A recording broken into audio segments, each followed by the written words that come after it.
lot of it is some type of sabotage.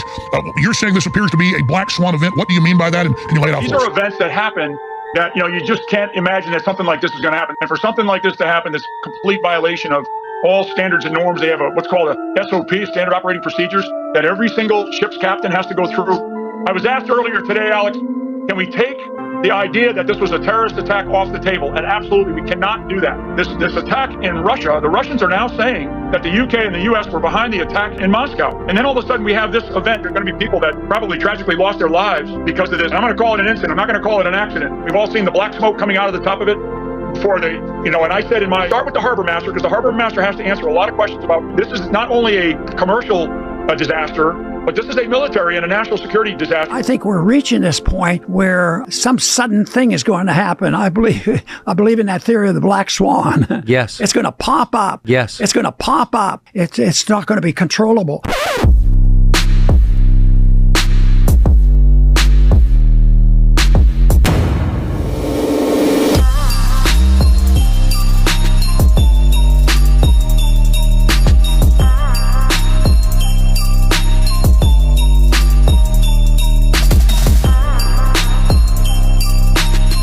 Everybody.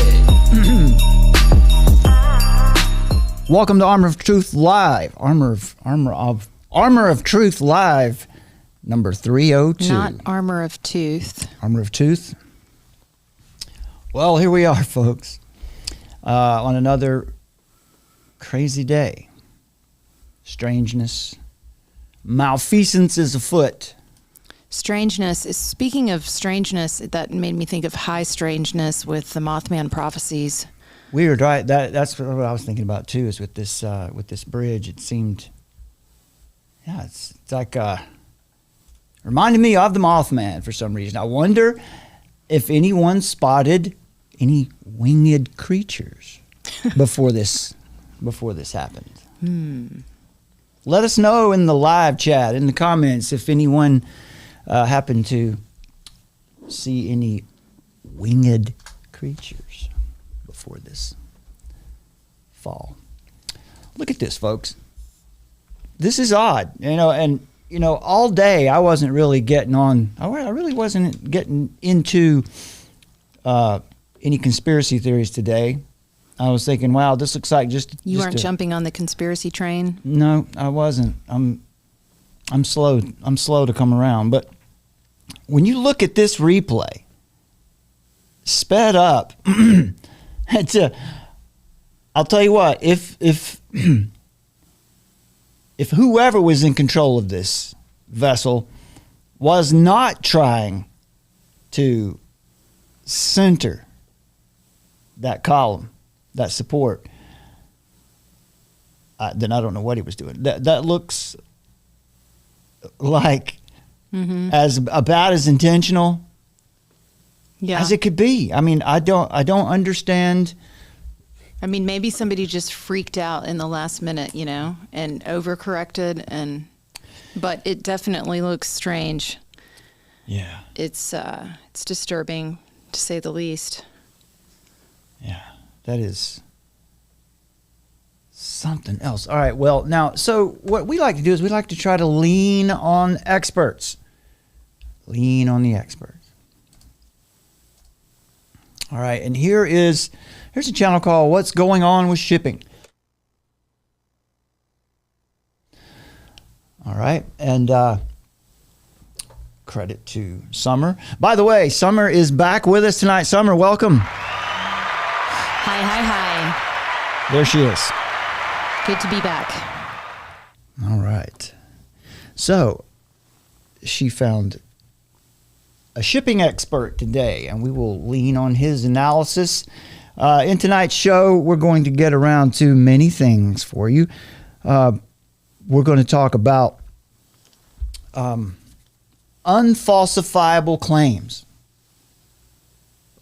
Could you grab that thing that printed out? I think I forgot to grab it on my way. I'm sorry, I'm hooked up over here. I need some Bluetooth. We're going to talk about unfalsifiable claims and how the promotion of unfalsifiable claims will help you understand what is an unfalsifiable claim. and we'll go through a little bit of logic and reason and how to discern, how to feel your way. That's not the good way to say it. How to think your way through events when they happen like this, or everything, with a specific focus on the way of wisdom. Proverbs 9. All right, so stay tuned for that. Now, let's listen to this analysis here. Do you know his name? I don't. No, actually, I don't know his name. Okay, so he's an expert, a shipping expert. He knows, understands how these vessels, the dynamics, and how they operate, how they move in the water. I don't have rhetoric for this, but let's listen to this. This will be helpful. Hey, what's going on with shipping? Sal Mercogliano here this morning. So we've had an incident in the port of Baltimore involving the motor vessel Dali outbound from Baltimore. I am just beginning to process the information and take a look at it, but I want to clarify something that I've been seeing that needs to be done. This is the video coming from the port of Baltimore. I'm going to go ahead and live stream it, or replay it. This is Dali coming out. Notice the ship just went dark. I'm going to come back here for a second. Go back here a second. Take you back about 10 seconds here. So she would have came off the berth at Dundalk here, and if you play back this video, you'll see that the ship is outbound, turning around the channel, comes off of Dundalk right here, goes out the channel, spins around, and is coming out. Now let's be clear. This is obviously the exit out. This is where she wants to come out. Go ahead and play it again. Here she is coming out. You'll see lights along her side. You'll see lights right here. That red light in the back is not her, but she goes dark all of a sudden. So Okay, first of all, I think it's an important point that the vessel is outbound. That hadn't registered to me so far. So it's I guess I just assumed that it was. I don't know what I assumed. I really don't know what I assumed. But as he says, it's outbound. You can see behind the bridge there, all those lights. That would be the port. That would be the terminals. That's where you park your boat, right? It's also, I've also heard today, it's not a boat. Not in any fashion is it a boat. This is a Cargo. This is a ship. Cargo ship. It's a ship. Good luck. We're all counting on you. It's like 100,000 tons or something, right? Yeah. A lot of displacement. That's a word I know. Okay, so let's get back to this. And so the ship is outbound, and he does a good job of explaining how this works and what the pilot is experiencing and what may or may not have happened here. So now the ship is dark. You are not having any power on this vessel. The ship has basically dropped the plant. So when I initially heard about this happening, there was a lot of questions about, was this mechanical or was this human? This is obviously a mechanical issue in that they lost power. We're not sure why she lost power. So here she is. She is basically coasting at this point without any control. Now, if she had lost power, does that mean she lost her rudder? Did she lose propulsion? And the vessel was in the channel on the outbound leg. She was coming out. And you see her still kind of moving here very slowly down on the channel. Traffic up on the bridge is moving along, and the ship is just progressing slowly down. Now that's the thing that's really heartbreaking and really it's spooky to see, is that these people, you know, this is 1:30 a.m. so this is not rush hour traffic or anything. Thank God for that, but. There are workers on the bridge. You can see there in the middle. You can see some lights flashing. There are people working on the bridge. So there are people posted there, and the normal traffic back and forth right up to the moment that this bridge collapses. It does look like that they were able to stop though, something. they did close it. Yeah, it looks like that they were able to get the traffic stopped before it came down, but there were still quite a few that went down. Yeah. So, yeah, it's just spooky to see that. On the channel. So ship's still moving at this time, and then we see the power come back on. So you see the lights come back on. So she is able to get power back on at this moment. Oops, sorry, it's buffering here. So you got power now coming back on. She, once again, should have propulsion. She should be making way. Now, when you lose power on a ship, it is the worst feeling in the world. Everything goes quiet, goes dark. Now you start seeing black smoke coming out of the port funnel. So she is belching black smoke at this time. You can see it coming out right here. So this indicates, obviously, an engine problem. Now, what are they doing at this point? They may be backing down at this moment, trying to stop their forward progress. Now, the problem with backing down on a ship is that it's single prop. And what's going to happen is when you try to back down, the ship is going to start careening. It's going to start kind of pitching around. And what happens here, based on the track line that I saw in marine traffic, is the ship starts to go across the channel. She was basically in the middle of the channel coming out, right down in the middle, and now she's careening toward the right side. Notice more black smoke coming out. I saw a helicopter image this morning that showed that the port side anchor had been dropped. So what you would want to do is try to arrest the forward movement of the vessel. The problem with this whole scenario is this. If you start backing down on the ship, it's going to start twisting. If you just kept the ship going, stopped the propeller, and used the rudder, you would have some control. But now the vessel is starting to veer out of the channel. And this is what we see. The ship starts crossing from the north side of the channel to the south side of the channel, and then eventually out of the channel entirely. And at the speed she's going, she is not able to stop her forward progress.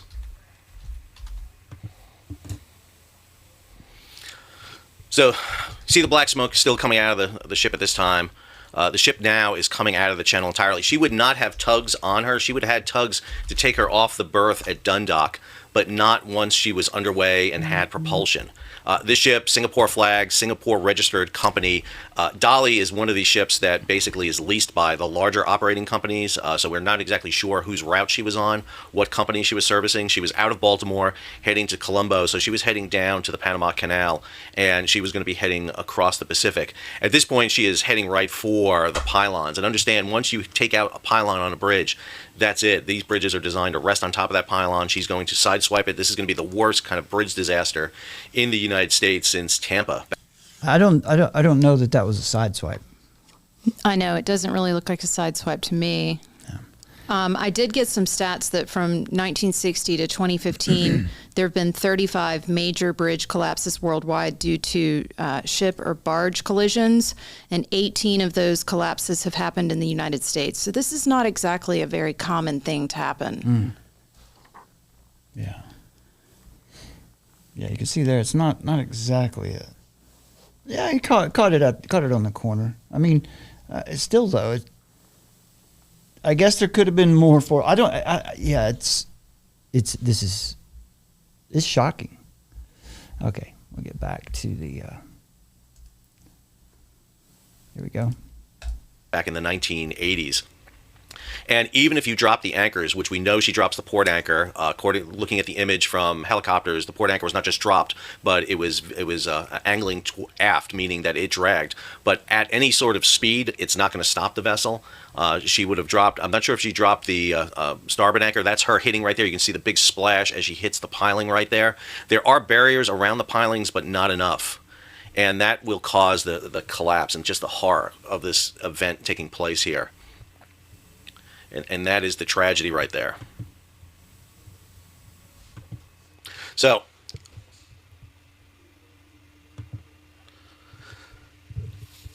that is my quick assessment based on the video right there. Obviously, a loss of power resulted in the ship losing control and hitting the bridge. Not a lot you can do. The ship would have been under the command of the ship's master. There would have been a Chesapeake Bay pilot on board to advise the master.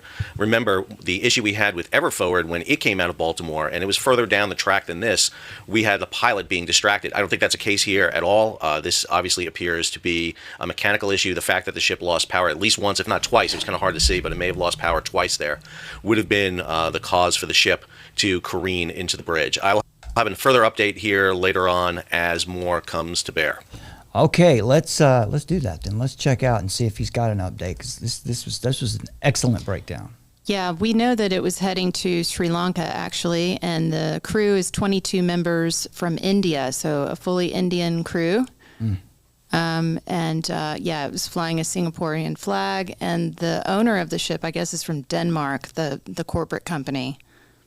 Okay. All right. That's good info. Do this, but again, it's a lot of power too. I mean, it's a massive amount of power that you need when you start having ships in port. Sal was almost certainly electrical. It was blowing fuses in port and losing power fully for a couple of days. So again, I don't know who this is, but there's a comment right there. going on here. You were going straight down the channel at slack tide. Why would the ship veer hard to starboard? John, you kind of talked about this in one of your interviews I saw earlier today. Right, there are a number of cases. One, if you back down fully, that prop is gonna walk to port, pushing the bow to starboard. Another is that wind pushing. We saw, you can see from that smoke, the wind is coming in, and there were a lot of containers forward. All those containers are sail area.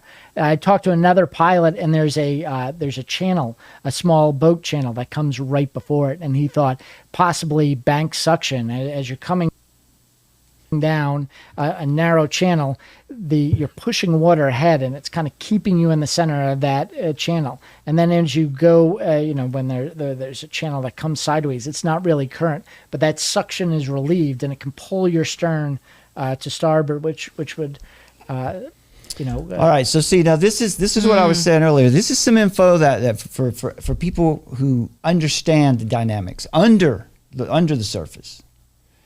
Because we can look at this and we can be, look at these. He's clearly trying to hit that support. What do we call that? The pylon. The pylon. Okay. So and it looks like it when I look at this video right here. Right. And, it's as with anything, right? When we were covering what happened in Ohio with the train crash, it just, you have to wonder. We'll probably never know the truth of these situations, right? We'll never know exactly why they pop off. Yeah. And so this is, exactly. And you a lot of, once the event has occurred, there's a lot that you'll never be able to know. But I do encourage folks to seek out people who are familiar with things like this, right? And but to another ear, they would just say, "Oh, well, this is just plausible deniability right here. This is just somebody trying to convince you that what your eyes are seeing is not what's happening." So, yeah, exactly. So, but see, once you listen to these various perspectives, then you're building your rhetoric, you're building up an information base, a knowledge base, and then your conclusion or your own opinion about what actually happens is going to be more informed, because there are any number. You can just pick a theory, and it's out there right now. Mm-hmm. And let me share this from Jonathan Hollerman. Just a couple points from here. He sent us we reached a out to him today, and he responded. Jonathan Hollerman is the president and founder of Grid Down Consulting.com. And he's on the task force, the U.S. task force. The EMP task force, yeah. He said, I think a good rule of thumb that I follow today is any big news story, I wait about 3 days before I even start to read about them. I don't even open the story, just keep tabs of the headlines. I found that 80% of the information we get day of event turns out to be false anyway.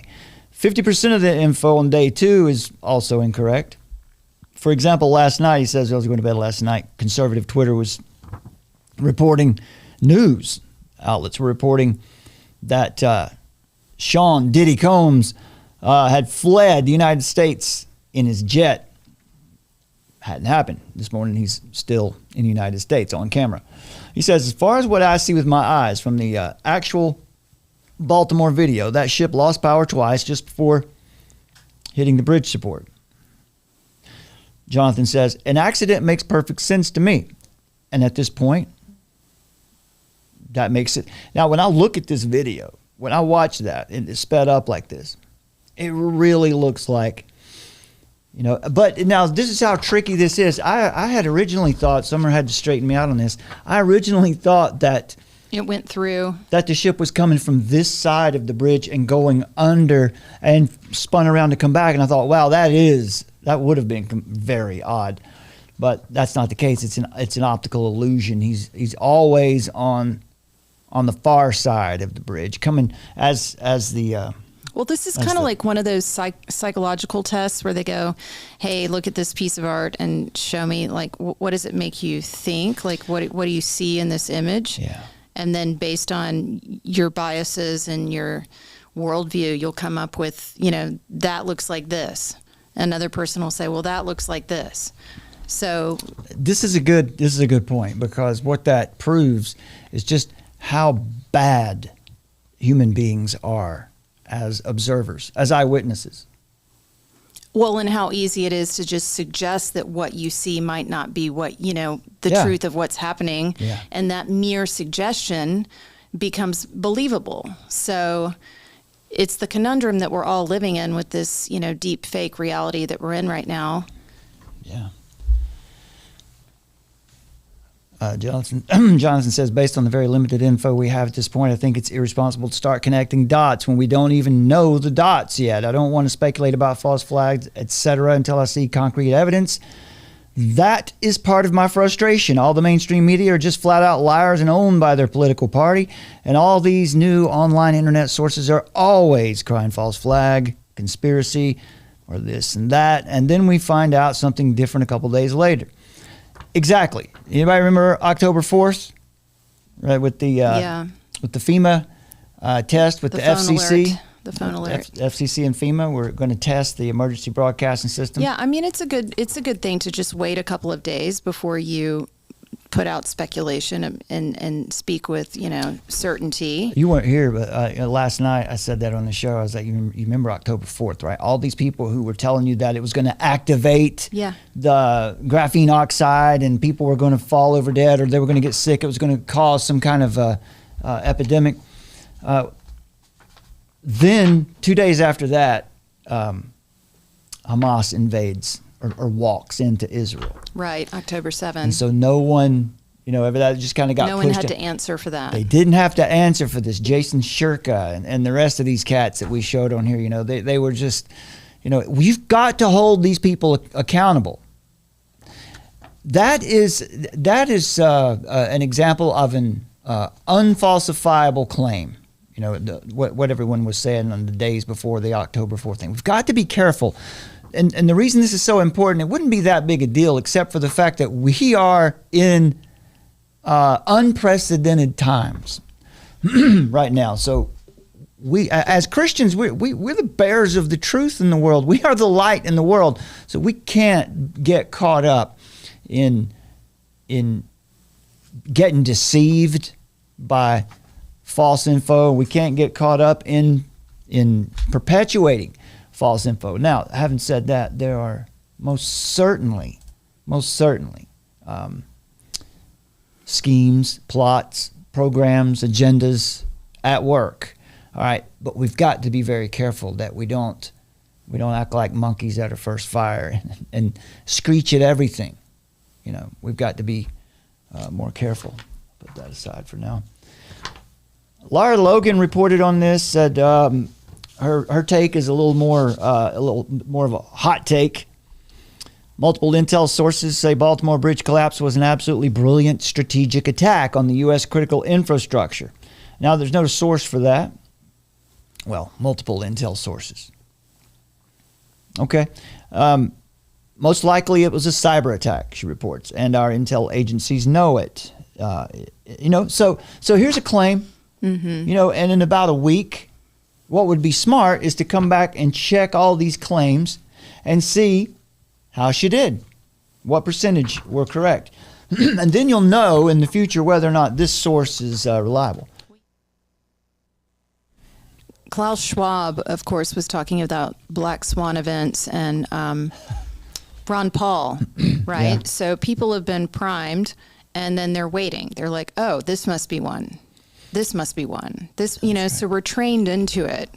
And then it's like we've been given these prophecies and then we're looking to say, okay, has this happened? Like some people talking about leave the world behind.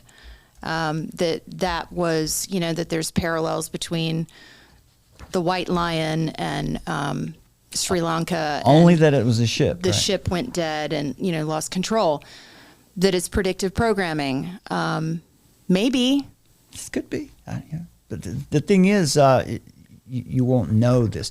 The problem is everybody wants to be first, especially on social media, out there on Twitter, on YouTube, right here. Everybody wants to be the first. They want to, and let me just go ahead and I want to share this before we let me finish Laura Logan's report here, and then because I've got I wrote something for you guys today about this and about what about how dangerous it is, about what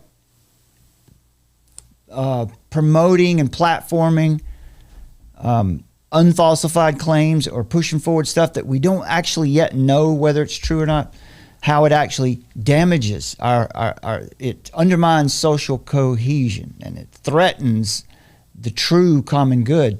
So I have to be very, very careful about that, especially Christians, that we can't be involved, we can't respond and behave and do everything that the world is doing. Second busiest strategic roadway in the nation for hazardous material, now down 4 or 5 years, which is how long they said it would take to recover. Bridge was built specifically to move hazardous material, fuel, diesel, propane, gas, nitrogen, highly flammable materials, chemicals, and oversized cargo that cannot fit in the tunnels. That supply chain is now crippled. Laura Logan says, make no mistake, this was an extraordinary attack in terms of planning, timing, and execution. All right, I got to make sure I get that one highlighted. Make no mistake, this was an extraordinary attack. Okay?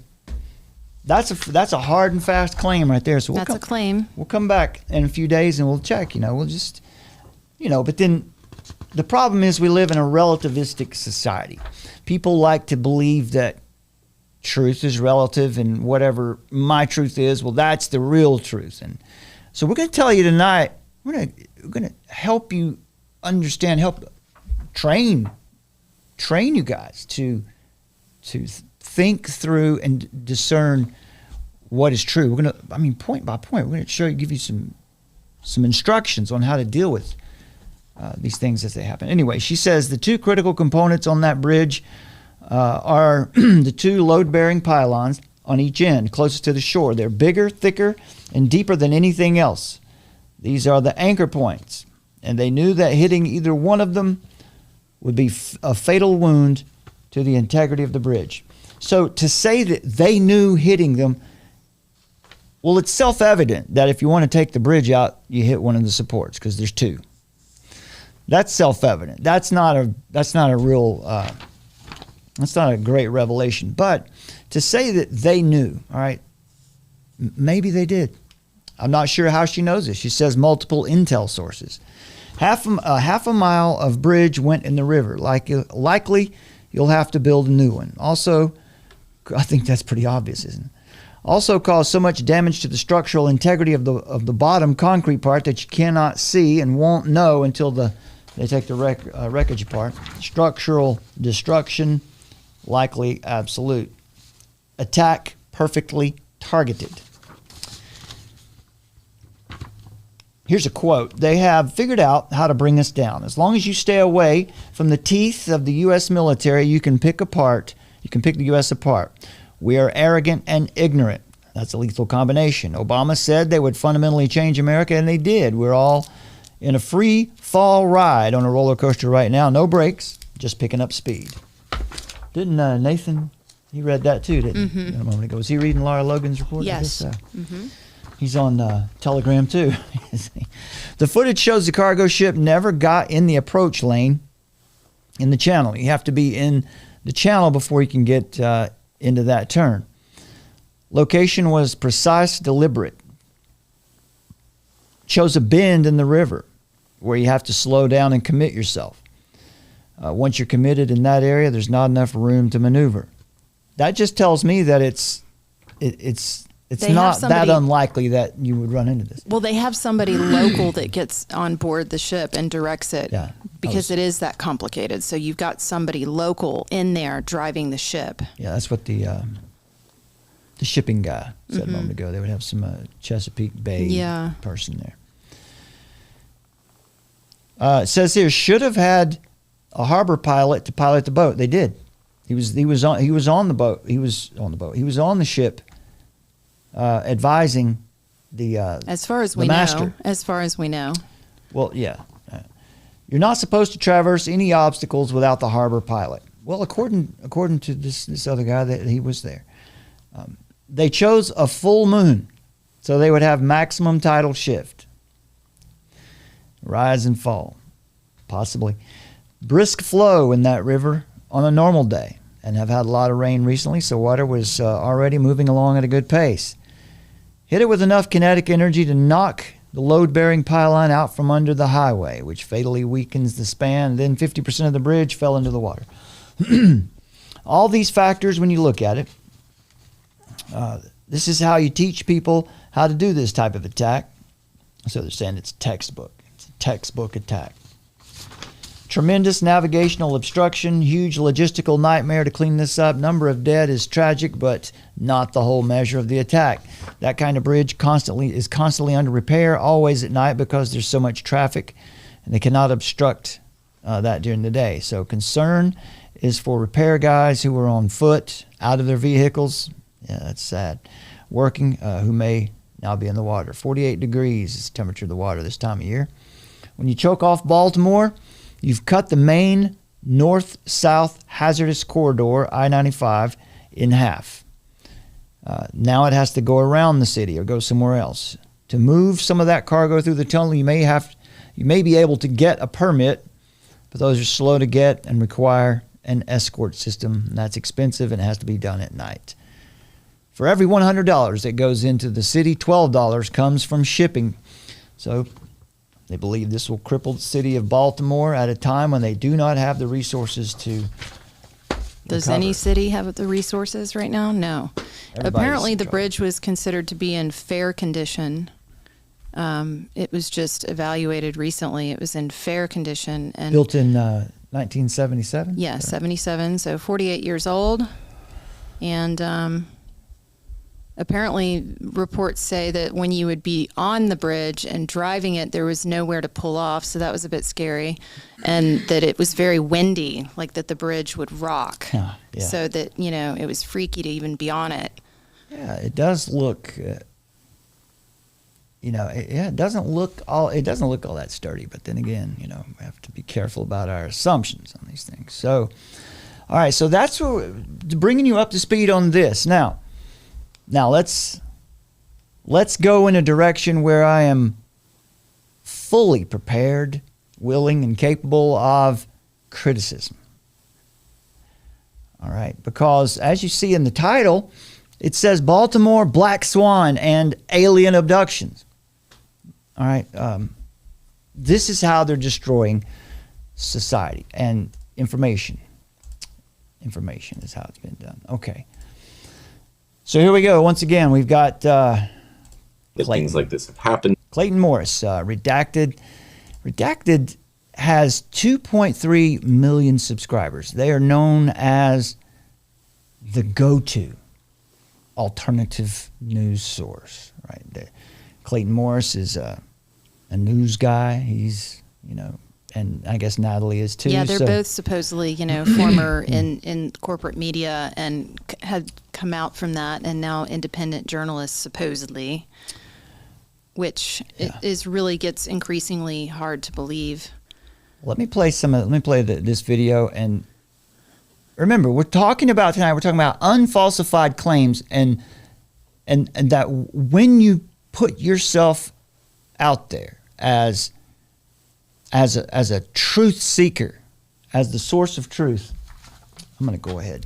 Yeah, where like when you join, it says, congratulations, you've joined the rebellion. Yeah. When you become a subscriber to the channel, it join says the that. rebellion. Yeah, right. join the rebellion. So, in his essay, The Ethics of Belief, philosopher William K. Clifford cautioned against accepting beliefs without sufficient evidence. He said, it is wrong always. Wait, I've got this. I've got a graphic for this. Let's don't miss it. There it is. Right. That's not it. That's epistemology, which we're going to get to tonight. Gosh, I am... That's all right. Well, there it is. Okay. Woohoo. There it is. You got it, bro. Fine. Thank you very much. Thank you. It's wrong always, everywhere, and for anyone to believe anything upon insufficient evidence. Right? And that's true. It's wrong always, everywhere, and for anyone to take on a belief without sufficient evidence. Now, I wouldn't quite be that absolute with it, because there is knowing. There is knowing, and it is a transcendent, metaphysical kind of a principle. There's a kind of knowing that can happen. That can be a gift. Can be a gift from God. But in an age where information is accessible as it is manipulable, discerning truth and falsehood becomes a paramount task for the conscientious believer and society. Unfalsifiable claims, though they're not a new phenomenon, have found fertile ground in the digital age, proliferating through social media, news outlets, and public discourse. So we aim to dissect the nature of unfalsifiable claims, explore their societal consequences, and juxtapose them against the biblical exhortation towards wisdom, found in the book of Proverbs, the wisdom, one of the examples of wisdom literature in the Bible. We want to do this so that we can shine a light on the path toward a cohesive and morally grounded society. This is how we redeem the time. This is how we redeem our society. So journalists, reporters, public figures, and podcasters have a solemn duty, a serious task. They owe it to the public and to their supporters to uphold truth and integrity in their professions. They betray this duty, and not only did they betray this duty, they undermine the public trust by presenting unfalsifiable claims as truth without subjecting them to rigorous scrutiny. By uncritically disseminating unfalsifiable claims, these journalists, reporters, public figures, podcasters ultimately end up eroding public discourse. So when they're truth seekers and they're all about exposing the truth and raising the discourse up a level, they're not doing that. They're undermining it. They erode public discourse by doing this. They erode rational inquiry. They perpetuate a culture of credulity and superstition, which hinders our progress. It hinders our intellectual advancement. So podcasters, like you're about to see, journalists, news reporters, must exercise due diligence in evaluating the veracity of claims before endorsing them publicly. Because bearing false witness in media and reporting, this is a serious deal. Presenting utter speculation as though it's journalism, as though it's legitimate fact-finding. We even see it under oath in the Congress with David Grush.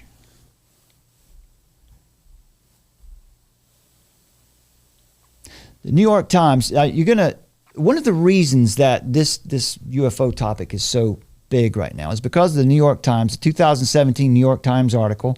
Leslie Keene and Ralph Blumenthal wrote the article, which we've talked about here. Stephen Greenstreet at the New York Post has done excellent work at exposing the fact that it was nonsense.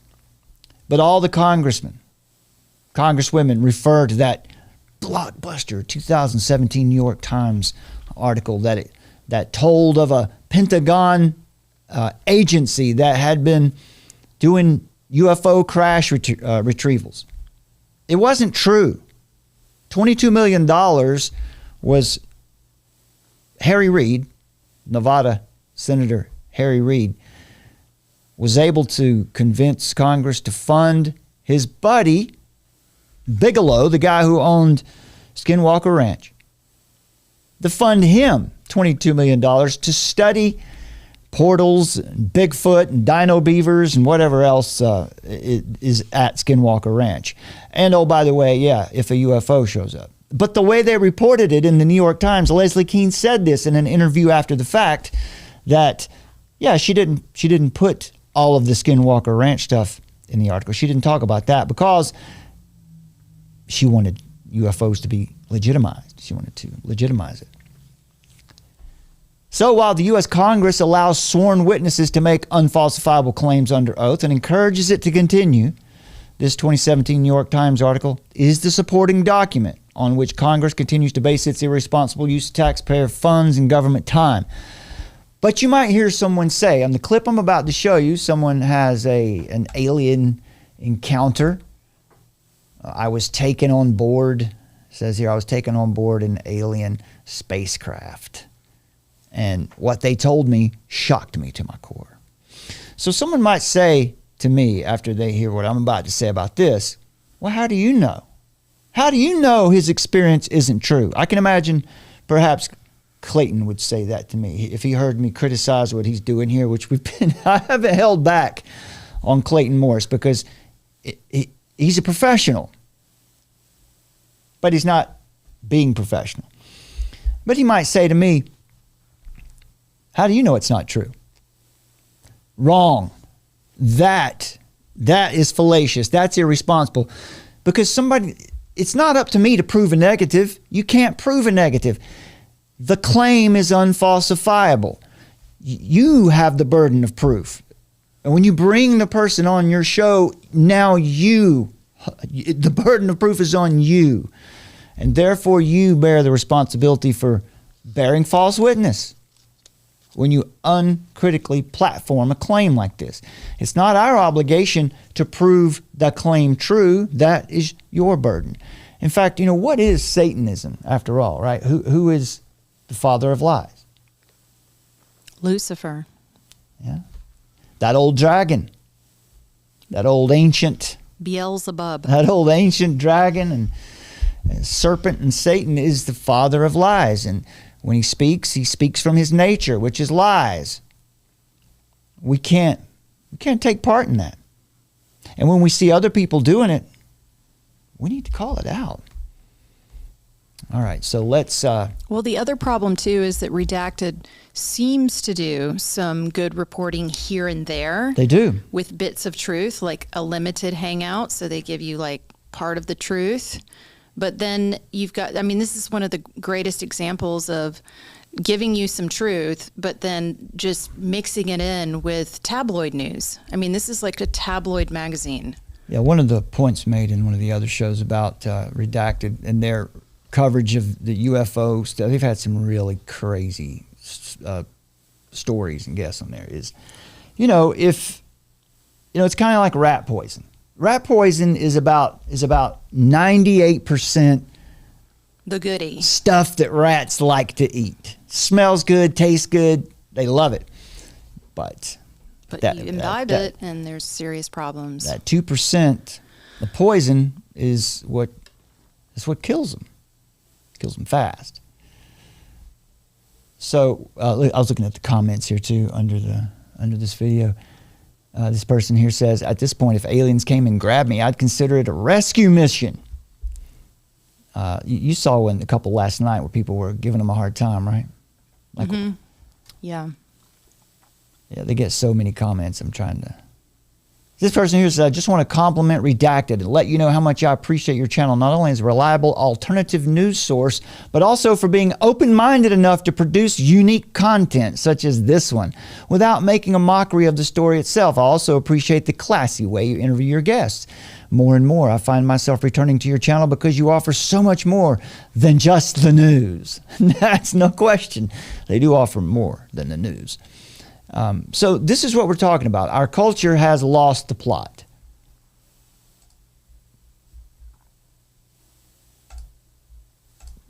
Let's just go ahead and let you listen to a little bit of that. Well, our next guest took many years to come forward and talk about what he's about to talk about on our show. Aaron Schultz says he was abducted by non-human creatures. multiple times over the course of his life when he was a child, and his memories are from about the age of 8 to about 10 years old, the fragmentary memories. He was compelled to come forward after hearing David Grush's testimony, hearing Congress openly. David Grush's testimony is empty, vapid. He has zero evidence for anything. He even tells you that. I didn't see anything. I'm just telling you what they told me. And what happened, what it happens to be is, you know who the sources were that told him? The same UFO clique.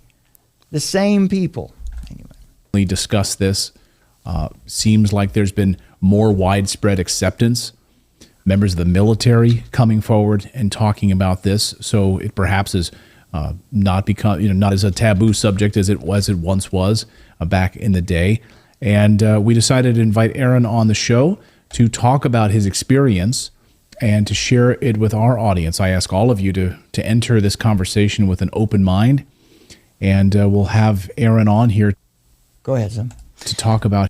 Well, we also can't miss the moment to just bring up how this narrative very much, I mean, Redacted pretends that they're against globalism and all of this kind of stuff and Klaus Schwab and this and that. But the globalists and Klaus Schwab and that camp in particular, the Yuval Harari camp, they want nothing more than for you to speculate all day about, the possibility of there being aliens visiting the planet. Why? Because it backs up their theory of evolution and the Big Bang, and that God is not who he said he was.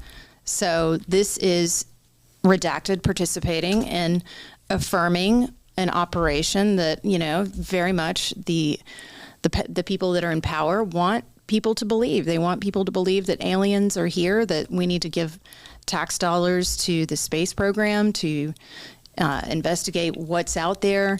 It's because it props up the idea, just like Bigfoot and Dogman, and aliens that or fairies or whatnot, that there's this whole other realm that's out there, which gets people further and further dissociated from your reality, right? So just wanted to drop that in.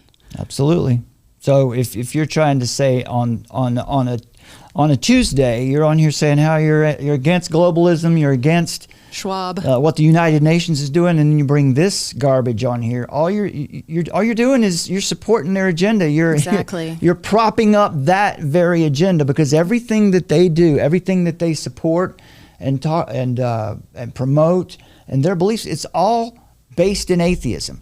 The UFO beliefs, based in atheism. I know you'll hear people say they have some mystical or spiritual belief system attached to it, but it comes up out of atheism.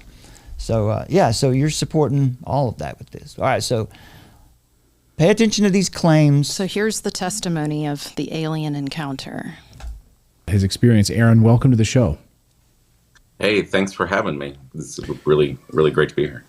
Well, my pleasure. I first learned about your story. I think I saw you make a post about it, and I don't know how it was presented to me, but I started going through your story, and I've heard this before. Let me just say, I've heard this from other individuals many times over. You're not the first person. Go ahead. Oh, I've heard this before, right? Oh, yes. Because there's a certain formula. It's a formula. Yeah. Exactly right. There is a formula here, and you will see it. The question is the alien abduction story. A little bit of backstory here on this guy. His claim is that all this happened to him when he was a child, and he's just now bringing it out.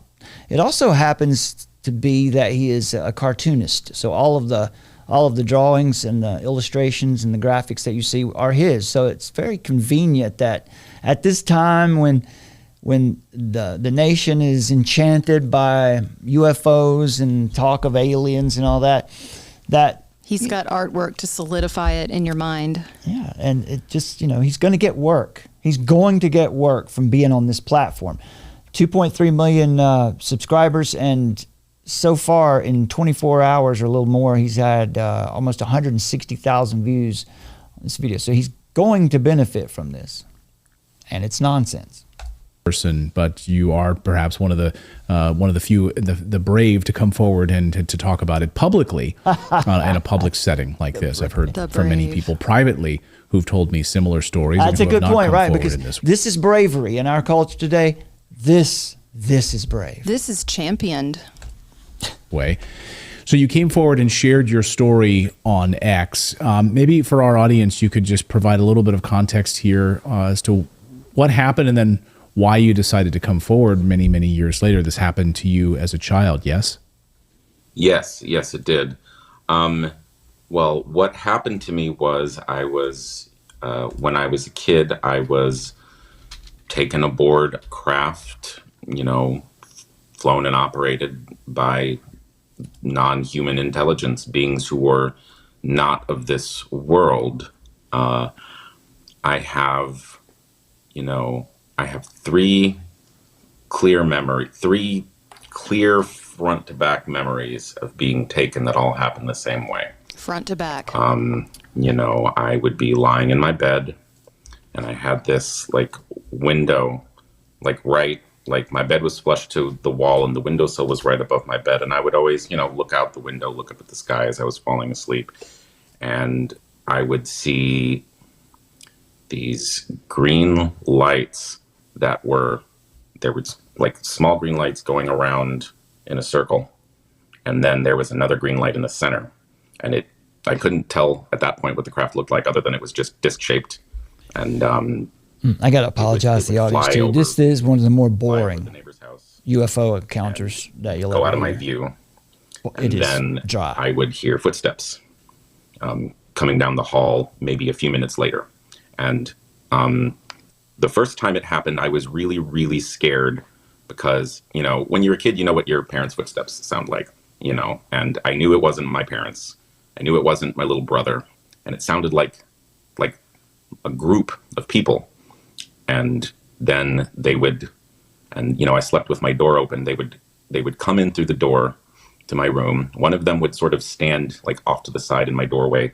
And then the others would there was 5 or 6. It's hard to remember how many exactly. 5 or 6 of them, most of them would file into the room. And there was one who would sort of just stand there in my doorway, waiting for the others. Then he would come in. And at that point, they wouldn't say anything to me. It was like I suddenly got a very strong knowing that they wanted me to come with them. There's a knowing. And I just felt compelled to go with them. I didn't feel forced. It didn't feel like I didn't at the time, I didn't feel like any harm would come to me if I didn't go with them, but it just, it was, I had never, nor have I since then felt it was like the thought projection almost in my head that okay, come on with us. And then I would, get out of my bed. They would lead me out my room and then down the hallway and, out through the living room and then through these glass patio doors that led to the backyard. And, were already open when, we walked through them. No one opened it. The doors were just open. And they would normally be closed. Yes, those doors were always closed. My dad was very that was one of those things that me and my brother would always make sure, because that was a hard rule. Doors got to be closed. The wooden stick needs to be there was a wooden stick that we would keep to, prop it closed. Yeah, I grew up with a wooden stick in the slot behind the sliding glass door, right? Exactly. So you know what I'm talking about. And it was, and so we would go out, and it was just the first time it happened. I'll never forget it. It was, and the craft, we would walk out into the backyard, and the craft, and at this point it was hovering above the backyard area. We had a creek that ran behind our house with some woods, and it was hovering it was, honestly, I'm terrible at estimating diameter and all that stuff. It couldn't have been more than 40 or 50 feet across, but I don't know.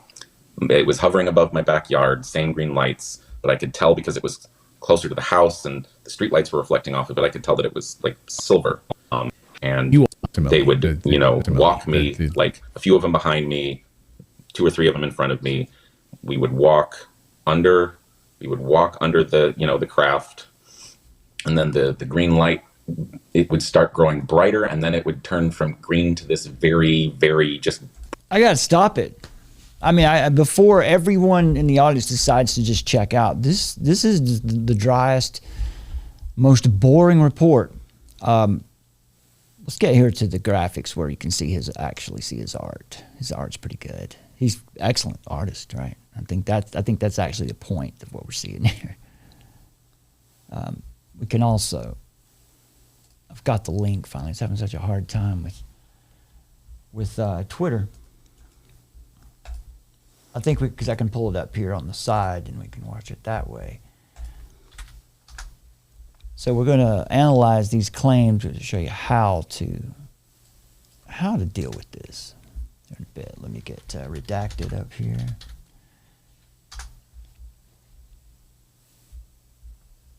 Okay. Finally. Yeah, unveiling the chilling childhood secret. There it is. So we go up here to the 6-minute mark. Doors, there we go. Same green lights, but I could tell because it was. Okay, yeah. So this is. I'm just curious, you guys in the chat. What do you? So far, those of you who are watching live, if you're watching this on replay, let us know in the comments what you think so far about this guy's story. He says that it's very difficult to talk about this. He says, because, well, that's what you hear people say, right? You hear people say this. It's difficult to talk about this kind of thing. It's uncomfortable. It's hard for me to bring it up. But you don't see any indication in his face, in his brow region, that there's any stress at all. Mm-hmm. And when you hear somebody pulling this many details, this overabundance, this profuse details, these are signs that something's not right. That this person, rather than recalling a memory, he's constructing something. He's even got notes over there to the right. He'll pull them out here and show you in just a moment. But I'm not sure how long I can keep up with this, so we might have to fast forward through this. Because looking at the viewers here, we had. We were around 80 live viewers 10 minutes ago, and since this guy's been talking, we've lost 20. Mm-hmm. That's how compelling it is. That's how compelling this actually is. But it just goes to show, this is really vapid. This is not believable. This is the rebellion, Summer. What are you talking about? Seems this is the rebellion. I mean, could you at least make it a bit more convincing? Like maybe hire an actor to come in and. One that's gotten jobs before. Yeah. This is our culture. Closer to the house, and the streetlights were reflecting off of it. I could tell that it was. Everything looked attached to everything else. Like all uniform in one way. And I know you have some images here that I hope we can share. You are a comic book artist. So you've drawn a lot of what you thought you saw those days, and so the images that we're showing here are your own drawings of what you saw. And as your former U.S. history teacher, you got out of that and focused exclusively on comic book artistry, and you're a fantastic artist here. So when this happened, where did this exactly happen? What town was this? Chesterfield, Missouri. Okay. Yeah, the town I was raised in, Chesterfield, Missouri. It's a smallish city, like sort of medium-sized city, maybe about 30 minutes away from like St. Louis proper. And this happened what year approximately? Where this started? That night when you first had that first experience and you felt compelled to get on board.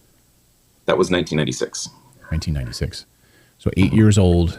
You hear these footsteps. You know it's not your parents. We all know the sound of our parents' footsteps. I would have been under my covers reading with a flashlight, reading comic books, and I hear. So why didn't it wake them up? Why didn't they wake up? So the fact that Clayton goes along with this story, this is, I've always been a fan of Redacted. I pull for Redacted to do a good job. I pull for them to repent and come out of this nonsense because they're good at covering actual news stories. But what this does, as you see in the comments under this video of theirs, People don't. People are. I think they're good They're at not happy. covering. Like, it makes me question how they cover all stories. Honestly, It should, because of the way that they're covering this story, looking at you with all seriousness, straight in the camera, and acting like this is a real story. I mean, it's awful. because it's not a real story. This gentleman is constructing every bit of this, and somebody's going to say, well, how do you know it's not true? Again, I don't have to prove it. He's making the claim. I'm allowed to sit here and judge it. However, just on its merits. Is it plausible? Is it formulaic? Is he in construction? I mean, is he constructing a story? There are ways that you can tell whether someone is constructing a story or pulling something from their memory.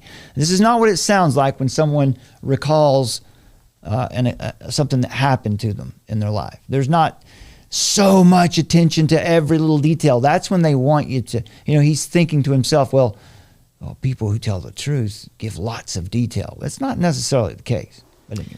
Right. And if they're supposed to be representing like the more obviously conservative side, I guess you would say, or just the libertarian, then what this inadvertently does, of course, which I think is on purpose, is it makes all of us look foolish. Oh, yeah.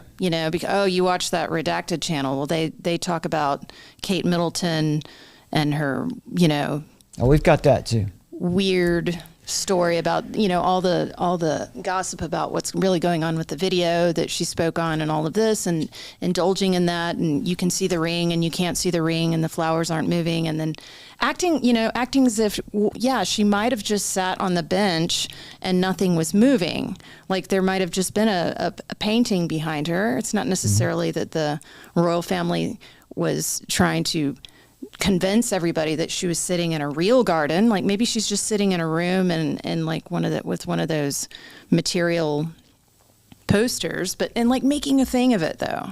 The thing is indulging that, making a thing of it. That's a good word. They're indulging it. Yeah, I might also say they're enabling. They're enabling this behavior. They're enabling this person here, and they're causing him to other people, right? They're platforming it. Right? They're turning their 2 million viewers over to this nonsense. But to be fair, it looks like, under the video in the comments, there were a lot of people that were like very aggravated with this. So, well, they want to, that's why I said I pull for them, because people want to trust them. They want to trust them because they've got a good looking product. It looks good, sounds good. If they had some standard of truth that they were operating by, that would be really good. Let's listen to this. That's one of the things that clues me in why I've also spoken about some of these fragmentary memories, because I knew what was going to happen in that room with the cube, and I knew that was, if I was going to ask a question, this was going to be my only shot. For a lot of years, getting into why I've decided to come forward now, for a lot of years I had no idea what to do with any of this information. In the few months after that last experience, I just knew that they weren't going to come back. I felt it in my bones that they were done with me. He knew they were going to come back because it wasn't real. Going to the library proper and seeing all the books that I could find about the topic, and I've never really known what to do with these memories, what to make of it. It took me a long time to come to terms with it happened. Did you go through any sort of a regret? I've talked to some insiders who've gone through regression hypnosis, those who have got similar experiences, to try to pull out more of the fragments to put a larger story together. Is that something you've considered or decided to do at all? I haven't done anything like that because the idea of, for the longest time, the idea of telling anyone about this just was like, they're going to cart me away somewhere. How does? Yeah, he's not going to go under in hypnosis, because then the truth will come out. Possibly the truth will come out, right? He's not in control of that. They're not going to cart him away. I mean, let's face it. Everybody has their UFO story that, I was abducted story. I mean, it's quite common now. And it's formulaic, right? Everything here is formulaic, and he's added a few of his own details. And he said earlier that he was in that they look like aliens and this looks like a hospital room and all that. Why does anyone think that an alien looks like this? Oops, where'd it go? There. Why does anybody think an alien looks like this? Where did that come from? Where did this idea come from? Why, let's just assume for a second that alien life exists. Why would anyone assume that it looks anything like us? Especially if you're a materialist, especially if you're not someone who believes that God created the universe for a purpose and that these aliens, this doesn't fit into that plan at all. Why would you think that they would look like this? This is what Hollywood, this is what culture has programmed you to think they look like, to make them anthropomorphic. All right, let's jump ahead to the end here. No, nothing has. I've seen UFOs. I've seen some things in the sky a few times over the years, but never anything like what happened to me as a kid. I had a weird missing time experience when I was 17, but I don't remember anything other than like, I was down in I sort of hung out in my basement a lot when I was 17. It was like kind of like my lair. I remember there was a weird missing time experience where I, remembered walking upstairs. I remember going to bed, but then I woke up at like 2 a.m. back in the basement again. And the next morning, and this was a Saturday leading into Sunday, and I walked outside to the backyard because, I'm like, missing time experience. It's unbelievable. What do you do with this information now? You're processing this idea that there was individuals from the future, which are presumed would be living here on Earth, and we would not see them as alien because it seemed to be this message that you received is, well, I could see how you would think we're an alien, but in the future, this is pretty common. You're our ancient ancestors here on Earth. We're just here, just doing some research here. There you go. There's the theory of evolution and ascension. Let's jump ahead here. I see Grush is in the.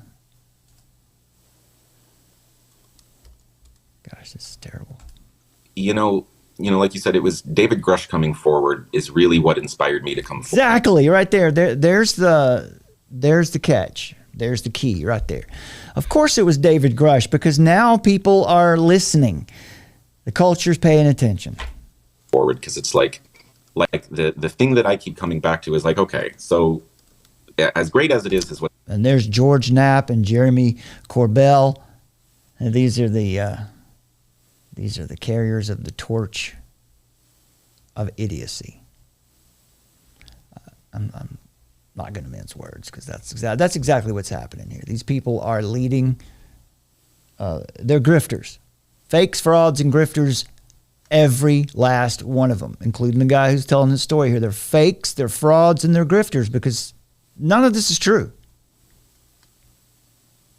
And you can tell when this guy gives a story, he doesn't even believe his story. So why in the world is Clayton Morris entertaining this nonsense on his show? Well, how about this?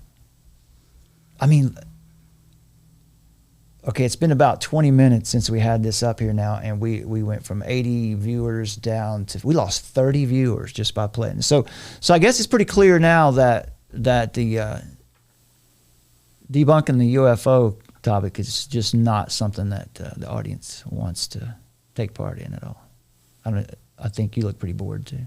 I am. So Kate Middleton, we are not done here. Not yet. The British monarchy released a video of Kate Middleton admitting that she's being treated for cancer. But there are still so many questions from people who don't buy it, of course. So this video, of course, came out just before the weekend. Clearly, Natalie's not here right now. So we don't care to watch Kate Middleton out of a palace intrigue or to see what she's wearing. I don't really care about that. We care because we can see that the palace and the media are clearly lying to us, and we want to know why. So this is a message from Kate Middleton, the Princess of Wales, and you can see her. I'll just play a few seconds of it and we'll talk about it here. But this was her message here, and just watch the background, watch her hands, watch her hair, watch her shirt, all of that. This was her message.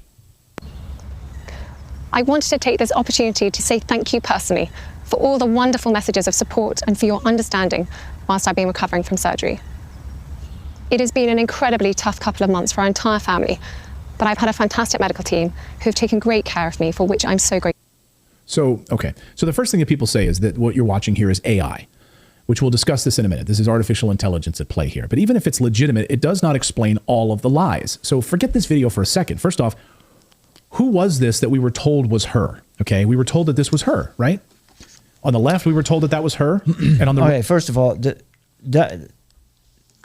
this can absolutely be the same person.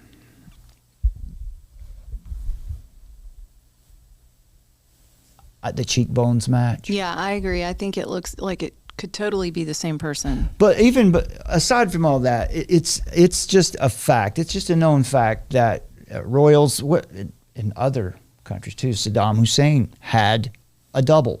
It's not all that odd to think that they would have a double available. But anyway, let's keep going. Right, we were told that this was her with William at a farmer's market.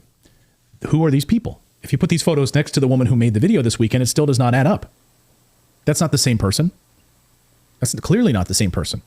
And even though the palace never said those women were Kate Middleton, they were shown with her mother and her husband. Right? So they're with Prince William shopping? Who is this woman? Okay, and she's in a car. Like, what's going on here? But these people are like made to look like her? And the media ran with it. See, here she is. They were just shopping this weekend. Everything's fine. Ignore it. So do her husband and mother just have stand-ins that are available on a moment's notice for their beloved Kate? So they can hang out with them? Like, oh, my real Kate isn't here this weekend, so I've got the doppelganger I can just hang out with. It also doesn't... Well, the one thing I noticed on that video, if you play it again and look at it, there is absolutely zero movement of any flower, any leaf, any blade of grass. Why would it be so such a hard hard thing to believe that they would use a background? Right. That they would just put a background up behind her. Wow. Yeah, I mean, of course, analysts have dove into this. We're going to dive into more and more deeply here in a second. But I agree with you. I mean, nothing's moving. I don't know that I've ever been outside when it's like that calm, that peaceful. I don't know. So it does not explain why the palace never released the...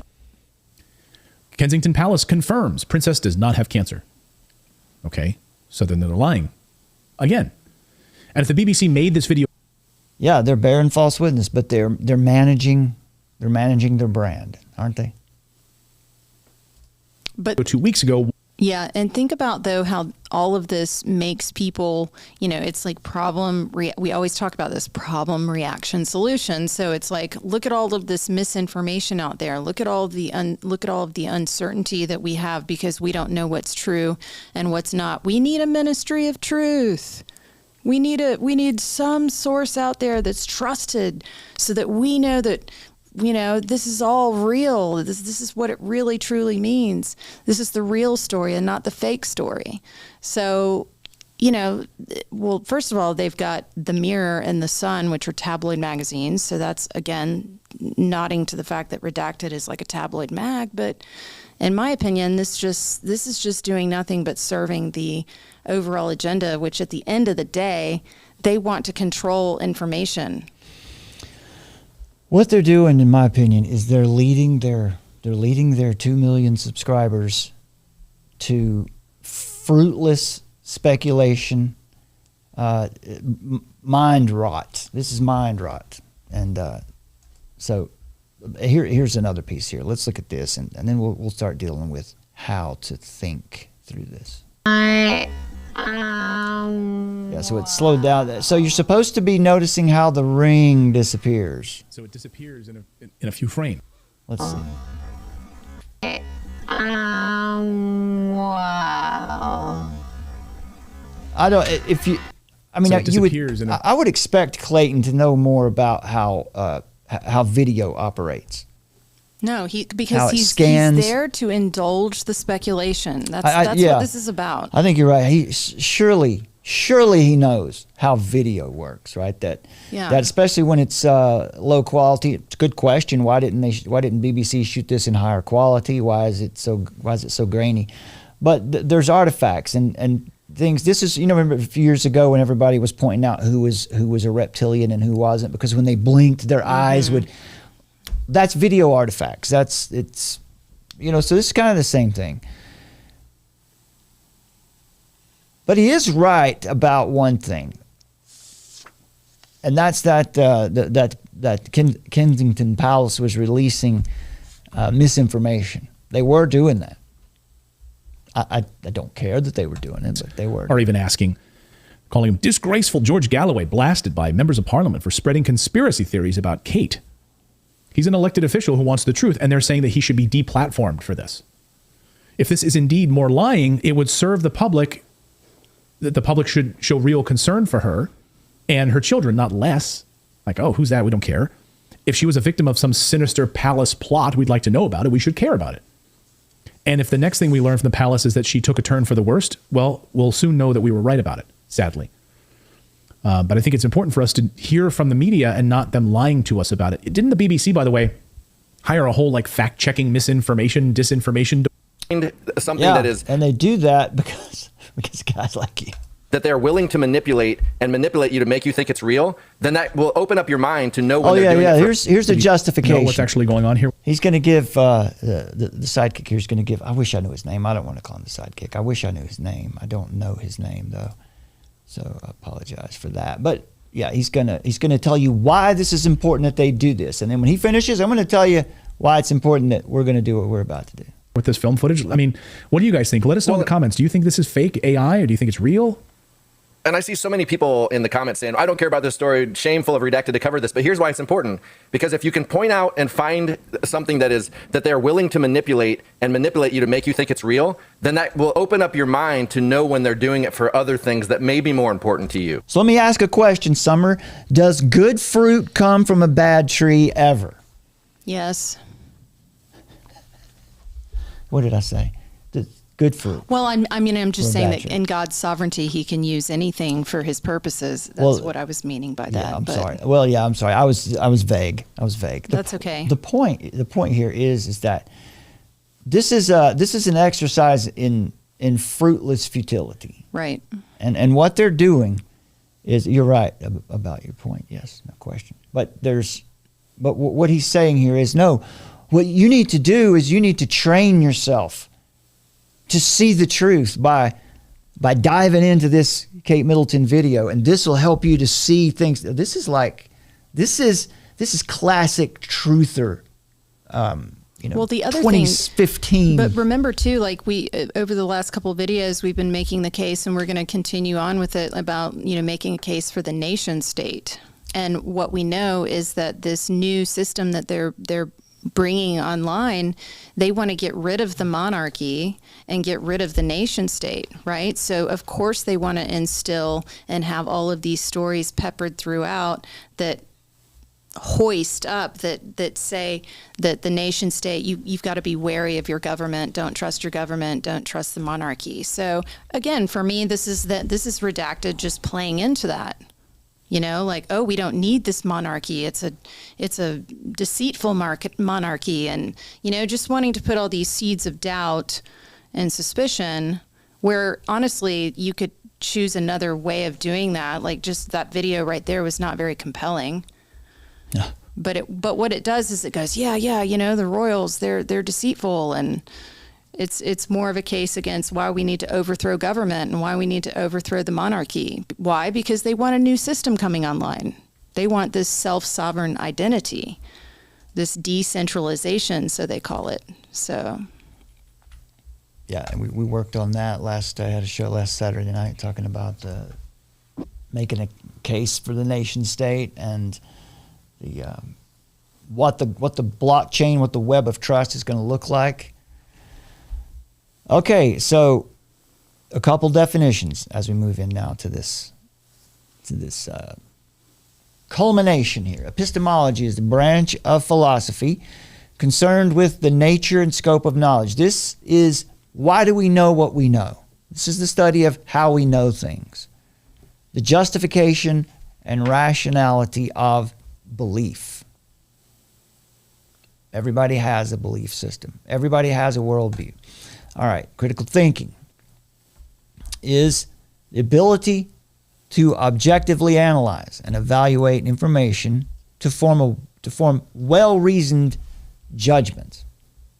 So, building good judgment is what we want to do. That's what critical thinking is about. Unfalsifiable. This is everything you've heard here tonight is, except for elements of the we were talking about Baltimore, the bridge there, the Francis Scott Key Bridge. An unfalsifiable claim is a statement or assertion that cannot be proven false, regardless of any amount of empirical evidence or logical reasoning. So the hallmark of unfalsifiable claims is their immunity to testing. They're structured, the unfalsifiable claim, just like the UFO, the alien abduction story you just heard, it's structured so that no possible observation or argument could ever refute it. It's an absolutely subjective experience, especially when it comes from when someone's creating it. Examples include vague predictions, broad generalizations that allow for every possible outcome, and statements of belief that reject empirical evidence as irrelevant. And that's like our culture today, relativism. Now, there are consequences in the society, in society when we behave this way, when we take up the practice of platforming and supporting and enabling unfalsifiable claims like this. Because they can erode trust in public institutions. It can erode trust in, right here with this big audience that they have, that can erode trust in everyone on YouTube. Most of the people, especially the people that do the kind of reporting that they do.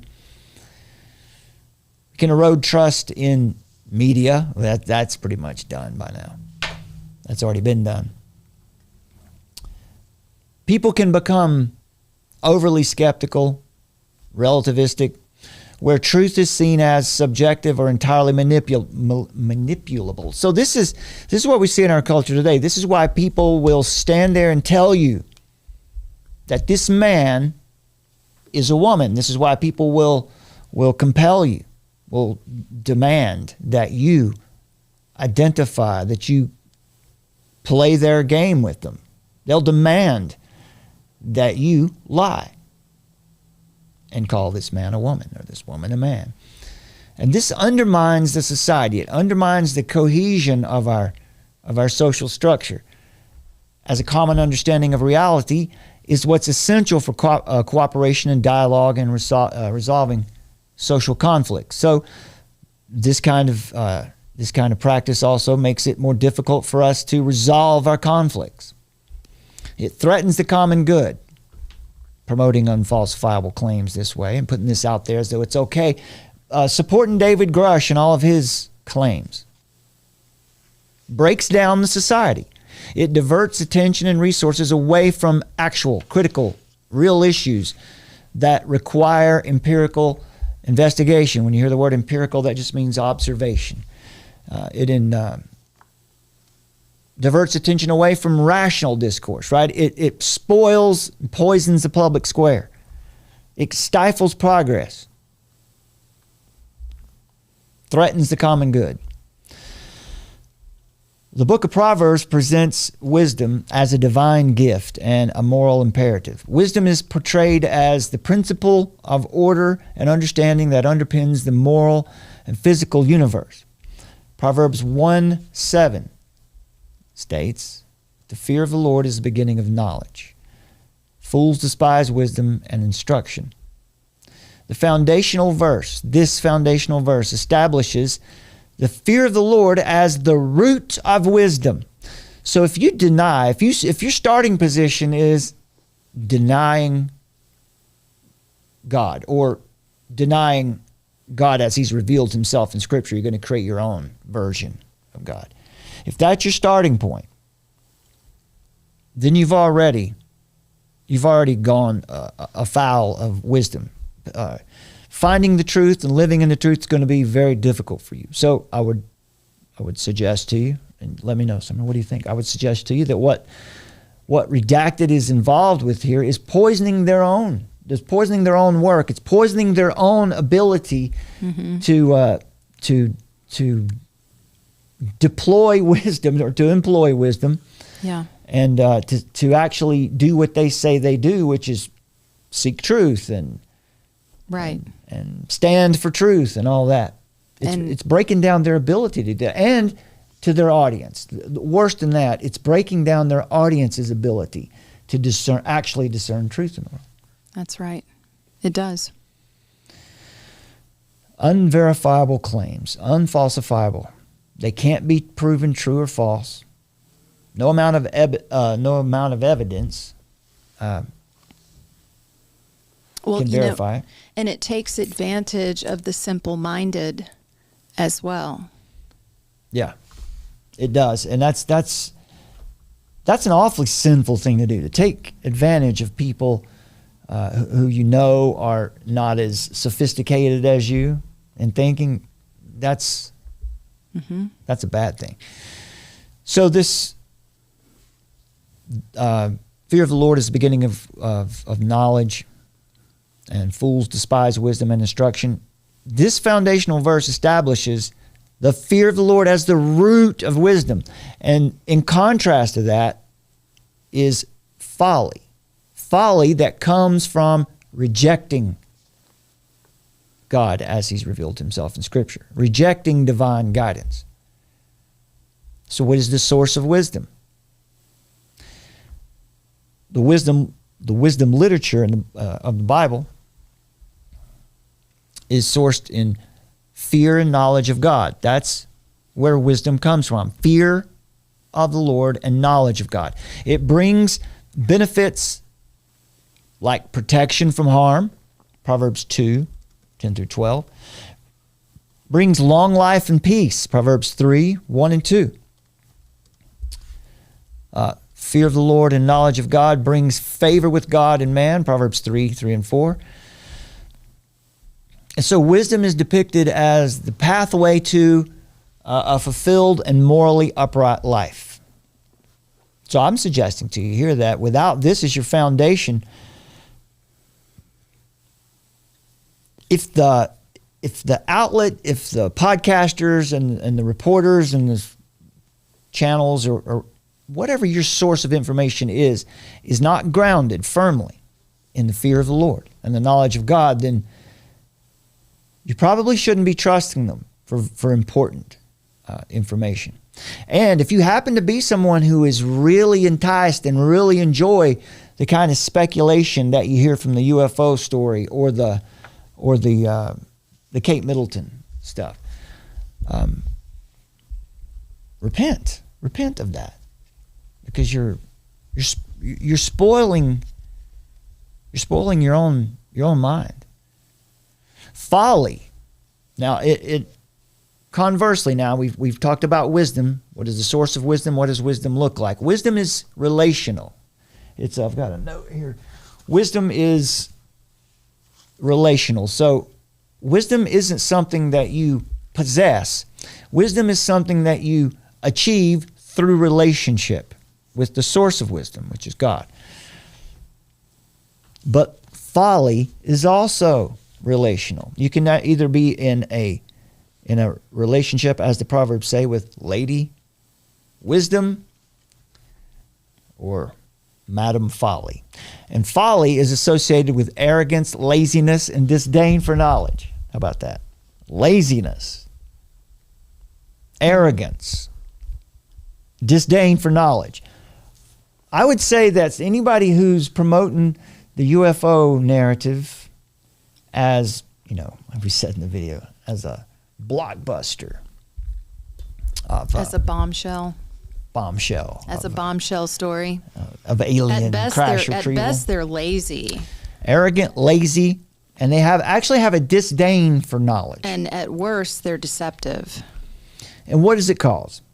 It causes, Proverbs 14:8 tells us that it leads to ruin and estrangement from God. It leads to ruin and estrangement from wisdom.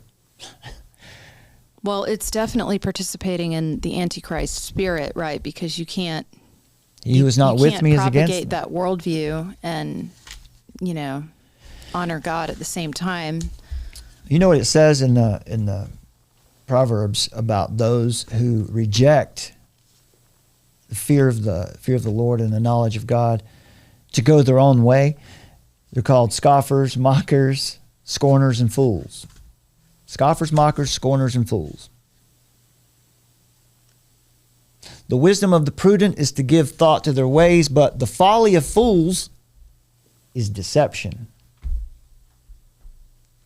It's amazing when you get into the Proverbs and find out, try to build a worldview for seeking wisdom and living in the truth and how to talk about truth and understand what's true in the world. It's all right there. The Bible is the manual for living. Yeah. Lies and deception are central to folly, leading individuals away from truth and towards moral and spiritual bankruptcy, alienation.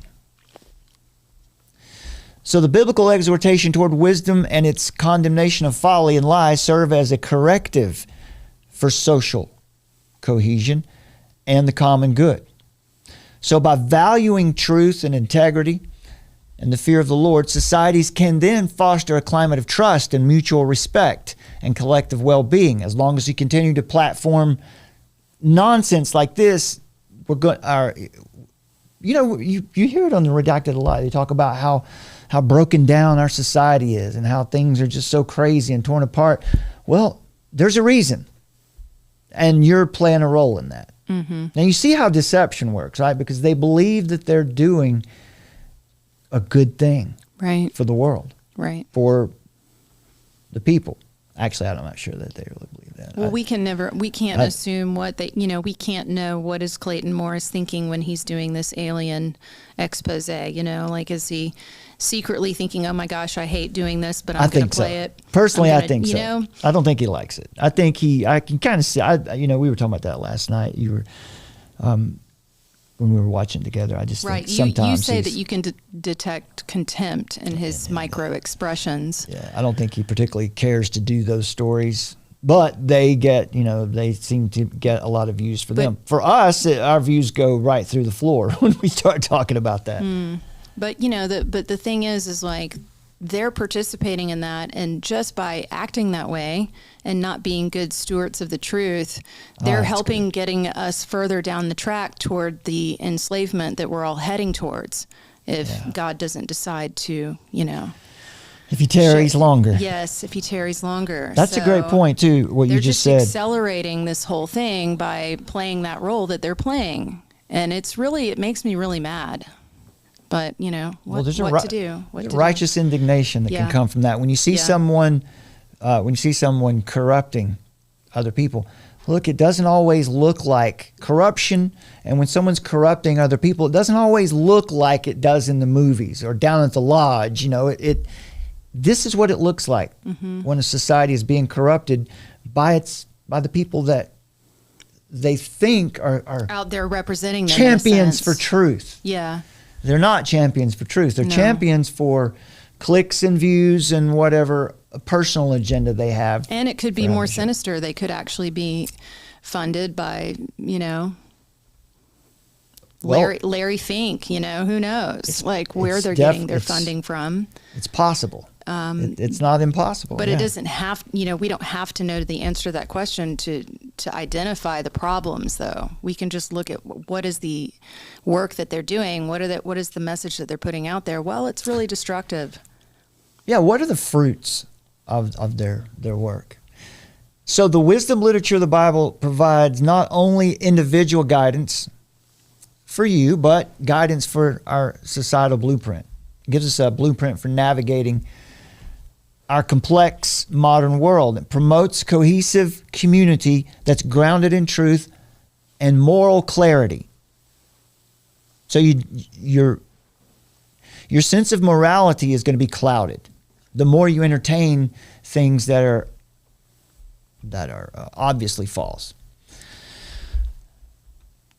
All right, so let me just finish up by saying this about what we've watched here tonight from Redacted. And some of the claims about the bridge collapse today.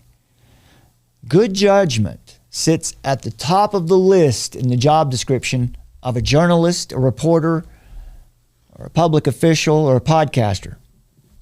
Good judgment. That's number one. That's what we all expect of someone who says they're there as a champion for truth. Society expects someone responsible for gathering and investigating information, an investigative journalist, You would expect that person to be able to use sound reasoning and to be able to identify unfalsifiable claims. Failure to meet that basic expectation violates the public trust and is a dereliction of duty. Today, everyone is selling a brand of truth.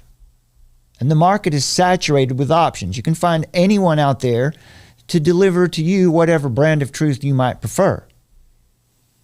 Following trends, keywords, popular stories, and events, that is part of the job. That's part of the job that we do.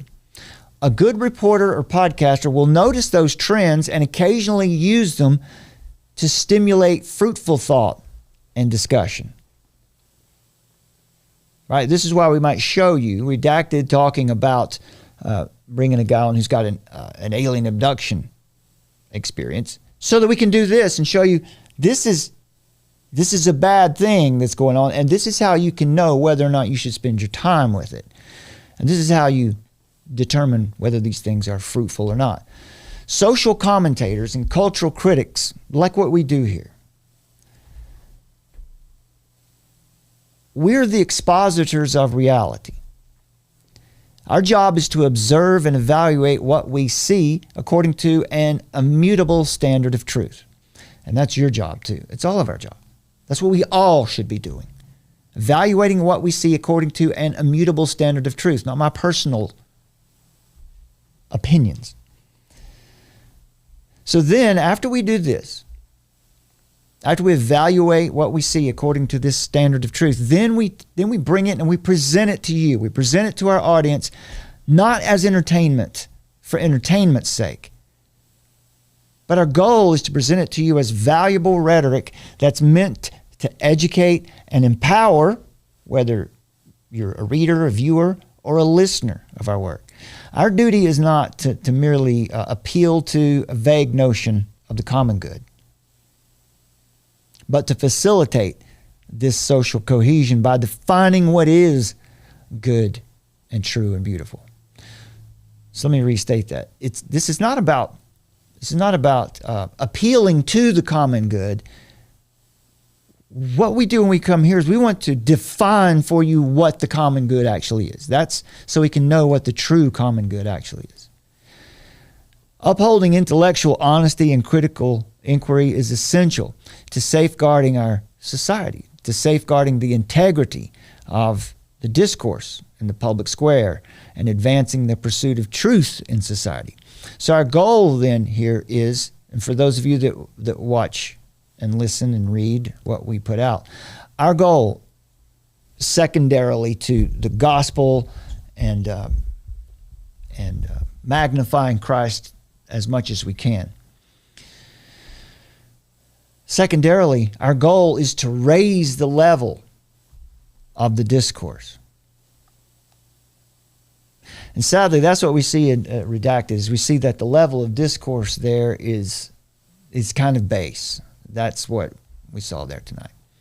Because sadly, it's become far too common for reporters, podcasters, and public figures to shape their whole message around what's trending.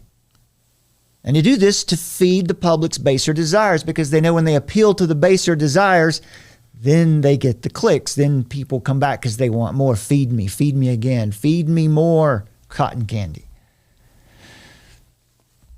What is this? This is the pragmatic efficiency of Edward Bernays' marketing and propaganda. This is the molding of the public mind by the social engineers of the 20th century. And this is the result of public education's forswearing of classical literature, critical thinking, in exchange for worshipful deference to the deity of relevance. And what has that done? That has shifted in our society. It's shifted every institution, from academia to journalism to entertainment to the United States Congress. It shifted the discourse so that now it appeals to the lowest common denominator. Who is left that we can trust to enrich the minds of our youth, to advocate for liberty from tyrants and religious freedom? Who do we have? that will stand for truth? Who do we have out there that will actually hold the government accountable, that we can trust? So this debasement that we see in our society, that's our call of duty. We respond to that. That's what being a cultural critic or a cultural apologist is about. Augustine said, the truth is like a lion. You don't have to defend it. Just let it loose and it will defend itself. But to be able to do that, you have to know what the truth is first. You have to know what the source of wisdom is. The fear of the Lord is the beginning of knowledge. But the fool despises instruction.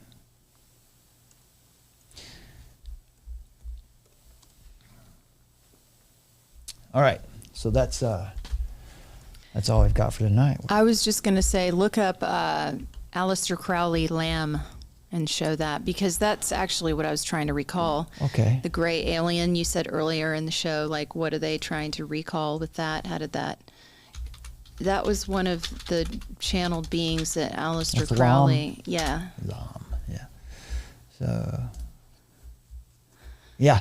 Here's, first of all, for those of you who may not know, and then here's, man, bear with me for 1 second, and I'll show you Crowley and Lam. Okay. So first of all, this is, there you go. That's Aleister Crowley, the beast, the infamous occultist, and the being that he channeled. Or was this in the Book of the Law when he was in Egypt channeling the Book of the Law? It was in 1918. So this might have been when he was in Egypt channeling the Book of the Law. But here's the being. Oh no, it didn't bring the full. Let me get the. Yeah, they have one with the gray alien side by side, but you can see where it was popularized. Yeah, I want to get one the that's big head that's bigger. They just made the eyes bigger. Yeah, I guess that's fine. And then the skateboarding company in the 80s called Believe, like Alien Workshop. They had all those stickers. So they really popularized the gray alien as well. Yeah, so this is 1918. Before anyone was really had any ideas or visions about what aliens may or may not look like, this is the being that Aleister Crowley, the infamous occultist, drew a picture of, because this is what he encountered or believed that this being that he was channeling looked like. Mm-hmm. So 1918. Yeah. Yes. This is why people. And then the skateboard company, Alien Workshop, in the 80s was like the reboot. So you see this rebranding of, okay, everybody knows that it's not a good idea maybe to pray to demons and spirits, so we're going to rebrand it as off-world. And then that makes it more approachable for people that maybe have a Judeo-Christian worldview. Yeah, look at that. Mm-hmm. Aleister Crowley, infamous occultist in 1918. That's a good point, Sam. Thanks for bringing that up. Channels this being. No one had any ideas about what aliens. At this point, it was men from the moon. It was later on when Mars, and this is still, this look wasn't popularized yet. It wasn't all that popular yet, but this was the first one in 1918. And then now today. Yeah, and if you look up Alien Workshop, that brand, skateboarder brand.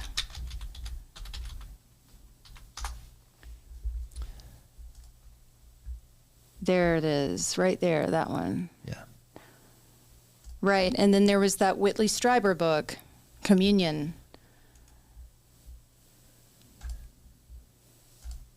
Yeah. There it is. So, you know, I just felt that was good to point out, because actually the origin of this whole archetype stems from the demonic realm. I mean, in its inception, it was associated with the demonic realm, and then now it's somehow been associated with something that's off-world, which is simply not true. There you go. Yeah, and so Whitley Strieber was in was that the 70s when he had that experience? Communion. 70s or 80s when he had the experience? I think it was the 80s, but you might be right. I'm not sure, but So- I did read that book. Aleister Crowley, infamous occultist, channels this being that looks like the gray alien that we know so well today. And then Whitley Strieber has this version in probably the 1980s or late 70s. And it just becomes embedded in our culture. And then today, this gentleman decides that, well, he's going to go ahead and make up his encounter too. Right. So they take it from the inception being a demonic association to now they want to rebrand it as something. Now they're our saviors. Yeah. Now they're off world. They're more evolved than us. They're here to save us. No, they're not. Yeah. So now, I don't mean to imply that people don't have experiences with beings that look like this. I'm sure they do, but they're not aliens. They are interdimensional beings, but because they're demons. These are demonic encounters that people are having. It's one of two things: a demonic encounter, or like the gentleman you heard tonight, it's completely made up. And the reason I feel so confident in saying that is because his body language, his story, there's nothing. It doesn't hold together. He hasn't actually had this experience. And regardless, it's not what he says it is. Anyway, so that'll be all for tonight, and we'll. Right, and you know what what Clayton should have told him is, hey, why don't you pray in the name of Jesus and repent? And those visitations that you're having, if they are in fact some sort of demonic visitation that this guy had as a child, then it would be Jesus Christ that he would find liberty in. Well, the reason they won't do that is because right. That name. Right. Remember, it's that name. That name. The world hates that name. That's right. That name, Jesus Christ. They hate that name. Or if they're okay with that name, it's some false version. It's not the real Jesus. All right. Well, we hope you've enjoyed this show tonight. I guess we learned an important lesson here tonight. We're cruising along nicely, and then we lost almost half of our audience when we started playing to be fair though, that we did have on the thumbnail, we had mostly about the boat situation, the cargo ship. So maybe they were tuning in for that and hungry to find out other details. Oh, we gave a good 40 minutes on that, so that was good. Yeah. All right, folks. Thank you for joining us tonight. Let me remind you once again, if you would, please like this video. Hit that thumbs up button or the thumbs down. It doesn't matter. Subscribe to our channel, if you would, if you haven't already. All this stuff is free, and it really does help. More than anything, please download the Armor of Truth mobile app. It's free, 100% free. You get live notifications and a direct link whenever and wherever we go live. You get exclusive content, articles, reports, and resources, and podcast material, Bible studies. If you can support Armor of Truth financially, every single donation or gift makes a difference. You can use the Armor of Truth mobile app Give tab, or you can visit our website, armoroftruth.net/donate, or follow the links in the description under this video. If you can set up a recurring monthly donation to help us plan for the future of Armor of Truth, that is very helpful. So what are you waiting for, my friends? If you haven't already, download the Armor of Truth mobile app now. My name is Brad, and she's back. I'm glad she's back with us tonight. I am joined again by my talented and my precious wife, Summer. Together, we're Armor of Truth, and we're seeking a worldview revolution through God's revelation. Faith is resistance. Good night, everybody. Good night. Thank you. Create a new world order.